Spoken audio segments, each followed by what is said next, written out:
That map on your phone seems simple, but what if it's secretly relying on Albert Einstein's most bizarre theories of reality to stop you from getting lost by several miles every single day? The connection between your phone and the theory of relativity is one of the greatest hidden stories in science. Welcome to the Deep Dive.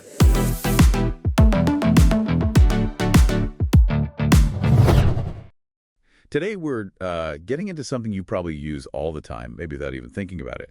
GPS. Right. Maps, directions. Exactly.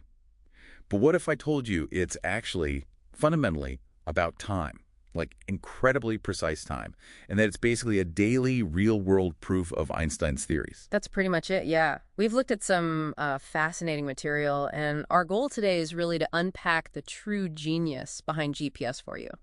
You know, the tricky principles and just how much relies on it, often unseen. Okay, let's dive into that. Yeah. We think of GPS as, seeing us on a map. Yeah. But you're saying it's really a super sophisticated time system. At its core, yes. It's radio navigation. It works out distance using that simple physics formula. Yeah. Distance equals rate times time. Right, rate x time. And the rate is light speed. Precisely, the speed of light. And the geometry, this is key, it's trilateration, not triangulation. Okay, trilateration. So it's measuring distances, not angles. Exactly. Think of it like this. One satellite signal puts you somewhere on the surface of a huge invisible sphere centered on that satellite. A second satellite signal. That narrows it down to where two spheres intersect a circle. Right, a circle. And a third satellite signal cuts that circle down to just two possible points. 2 points. Okay, so why do we always hear you need 4 satellites?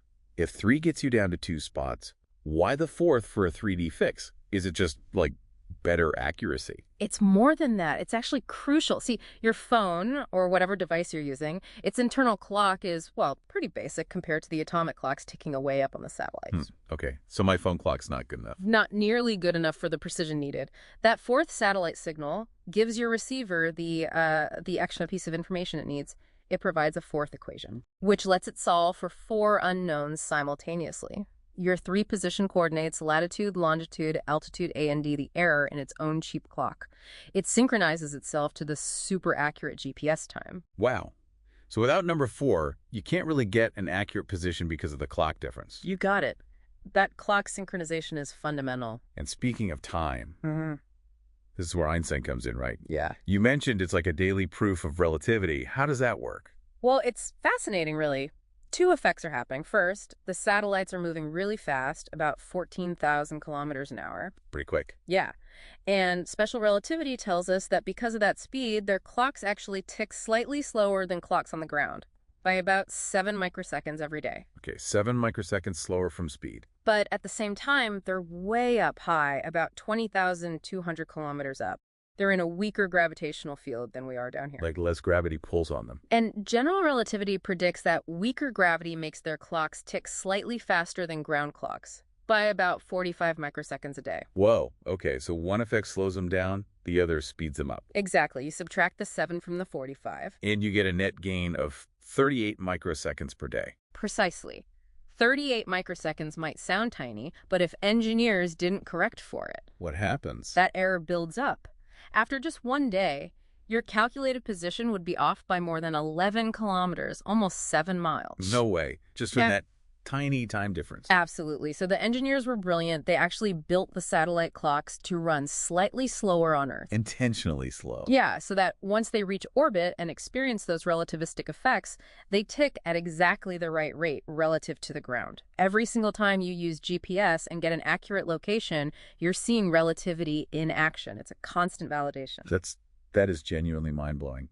If you're finding this deep dive valuable, take a moment to subscribe to make it make sense. New topics are broken down every week.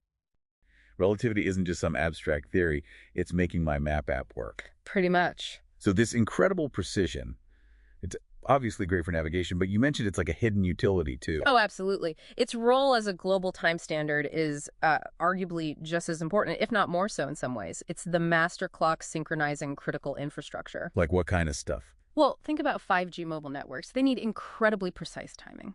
High-frequency trading on stock markets. Totally reliant on it. Even our electrical power grids use it for synchronization. Huh.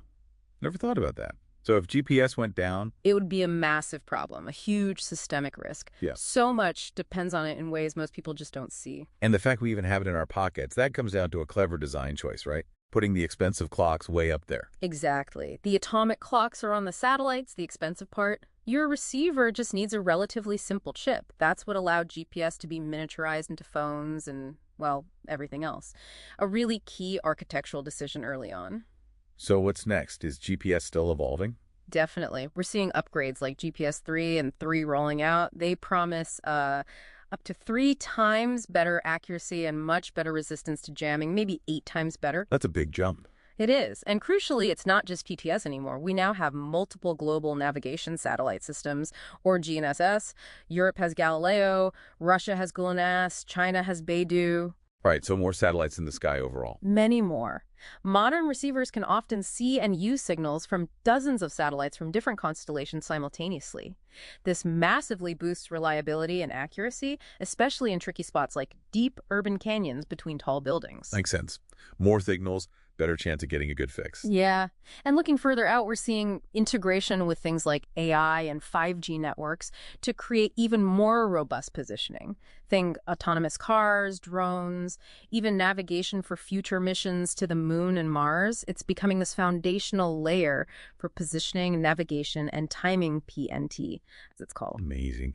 So, okay, next time you pull up that map app on your phone, just pause for a second. Remember, you're not just finding your way. You're actually plugging into this incredible global system based on hyper-precise time. You're using Einstein's relativity, and you're tapping into this invisible utility that, well, keeps huge parts of our modern world running smoothly. It really makes you think, doesn't it, how reliant we are on this single, incredibly complex system. It raises this interesting question. What other everyday systems might depend, maybe just as deeply, on principles we rarely consider, like relativistic timekeeping? Something maybe for you to ponder as you navigate through your day. Thanks for joining our deep dive. If this sparked an idea for a future topic, let us know in the comments below. You can continue exploring this subject by watching our next video right here, or subscribe to catch all our future breakdowns. We'll see you in the next one.